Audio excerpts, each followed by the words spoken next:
I am Tony. My student number is S0441009. The title of my speech is Manal al Sharif, a Saudi woman who dared to drive. I'm a freshman in NCUE. Allow me to start this talk with a question to everyone. You know that all over the world people fight for their freedom, fight for their rights. Some battle oppressive governments, others battle oppressive societies. Which battle do you think is harder? Allow me to try to answer this question in a few coming minutes. Let me take you back 2 years ago in my life. It was the bedtime of my son Abudi. He was 5 at the time. After finishing his bedtime rituals, he looked at me and he asked a question. Mommy, are we bad people? I was shocked. Why do you say such things, Abudi? Earlier that day I noticed some blurries on his face when he came from school. He wouldn't tell me what happened.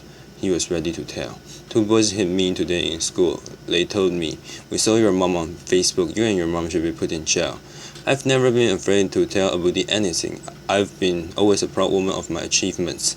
But those questioning eyes of my son were my moment of truth when it all came together. You see, I'm a Saudi woman who had been put in jail for driving a car in a country where women are not supposed to drive cars.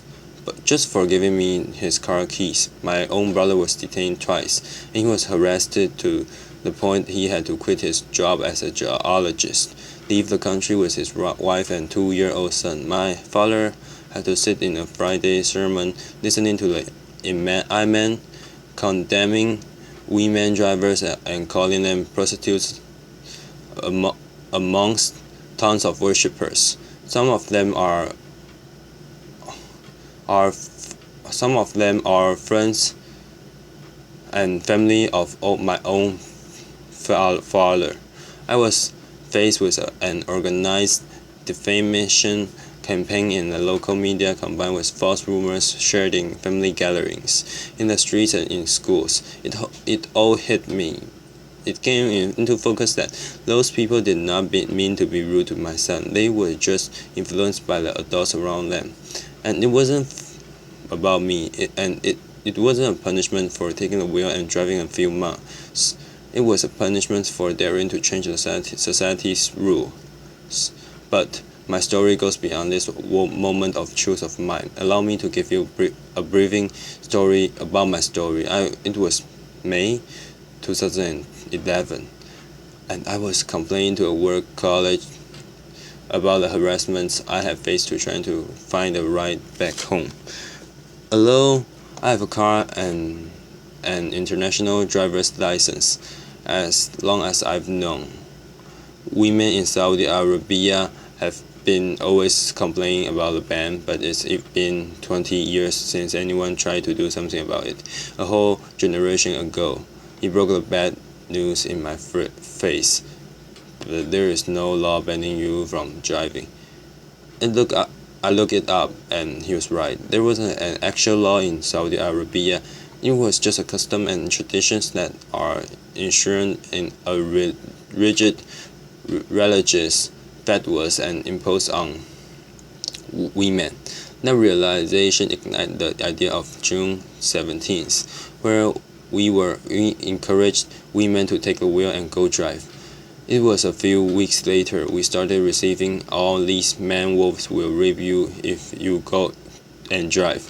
A courageous woman, her name is Najah Hariri. She's a Saudi woman in the city of Jeddah. She drove a car and she announced, but she didn't record a video. We needed proof, so I drove. I posted a video on YouTube, and to my surprise, it got hundreds of thousands of views the first day. What happened next, of course? I started receiving threats to be killed, raped, just to stop this campaign. The Saudi authorities remain very quiet. That really creeped us out.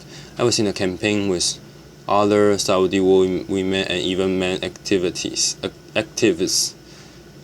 We wanted to know how the authorities would respond on the actual day, June 17th, when women go out and drive. So this time I asked my brother to come with me and drive by a police car.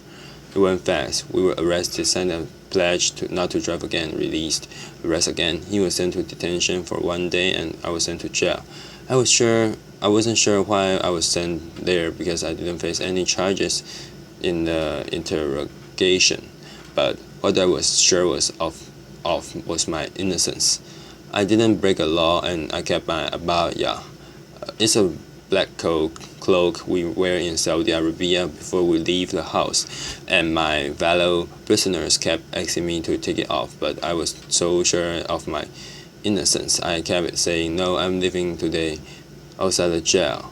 The whole country went into a frenzy, some attacking me badly, and others supportive, and even collecting signatures in a petition to be sent to the king to release me. I was released after 9 days. June 17 comes. The streets were packed with police cars and religious police cars. But some 100 brave Saudi women broke the ban and drove that day.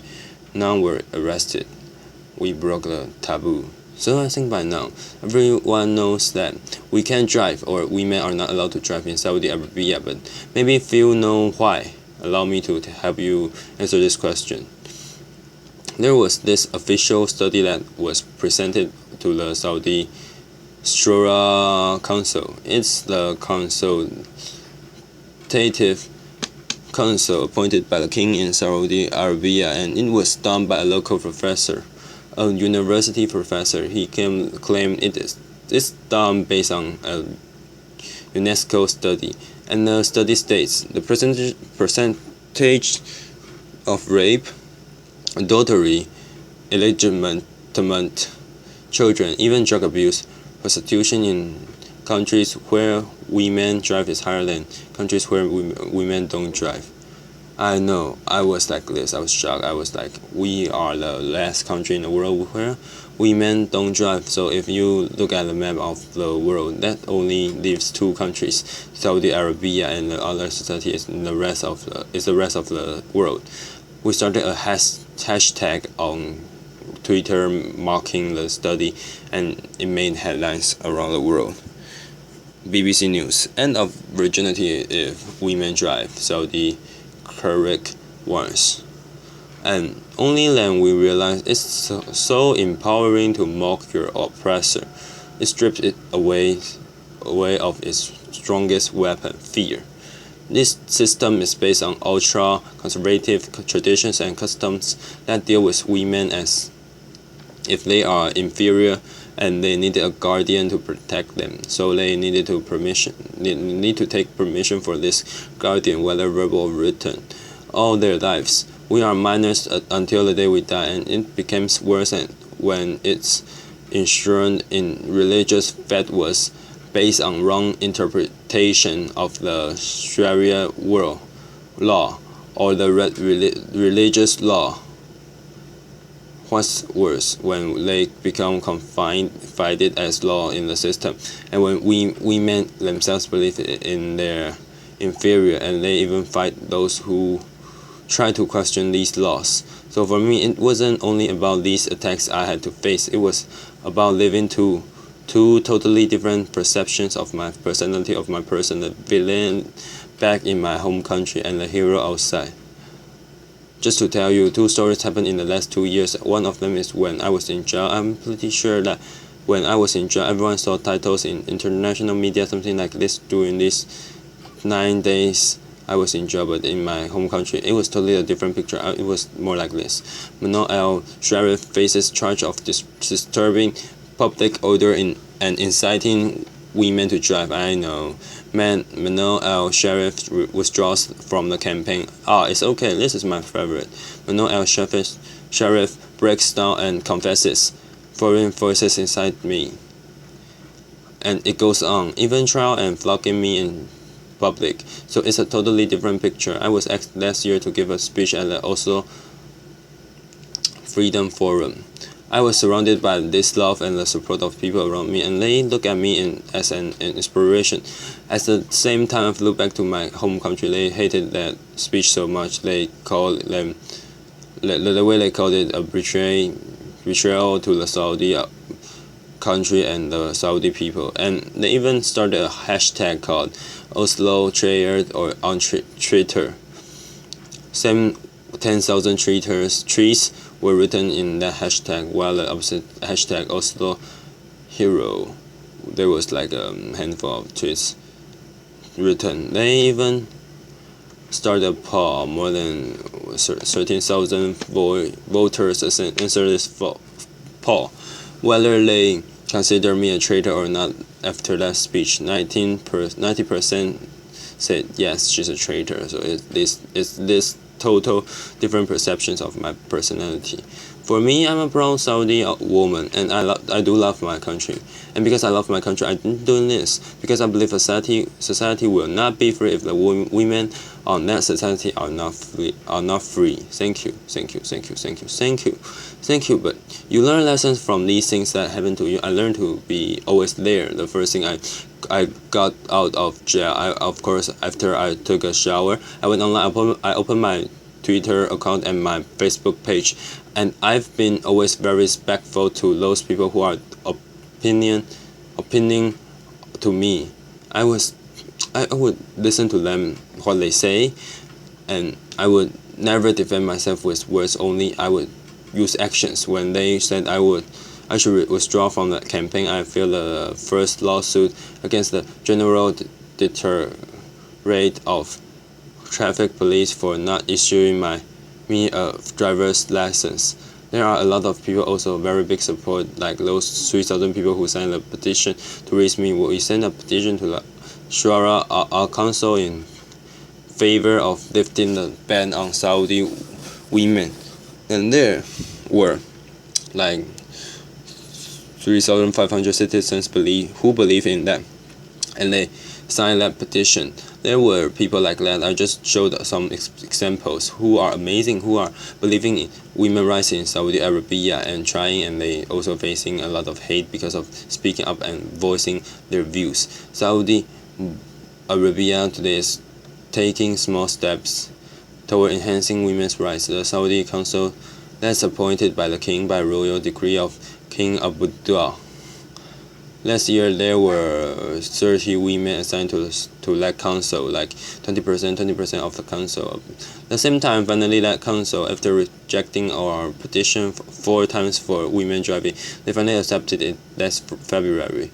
After being sent to jail and a sentence lashing or sent to a trial, the spokesperson of the traffic police said, we will only issue traffic violation for women drivers. The Grand Mufti, who is the head of religious establishment in Saudi Arabia, he said it's not recommended for women to drive. It used to be haram, forbidden by the previous Grand Mufti.